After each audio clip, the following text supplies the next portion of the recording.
Tovuzların sənin nə qədər çox istədiyini şahid olmuşam.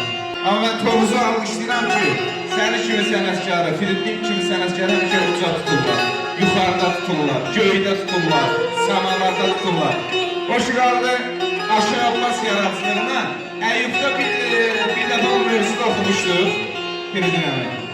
Amma sosial şəbəkələrə paylaşmamışdım. Nə ağlarsan, nə sızlarsan, bir dərdim 5 olan könlüm.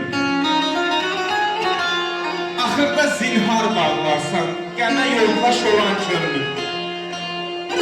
Bir yar gəlir obasından, aldım dərdi balasından, yəni alım dərdi balasından.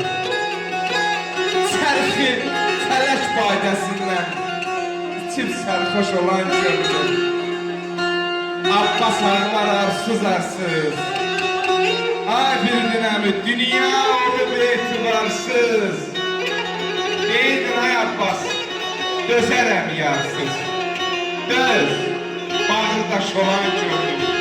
Döz, bağrı daş olan könlüm. Allah könlümüzü həmişə var edəsin. Könlüm xoşda yazayım.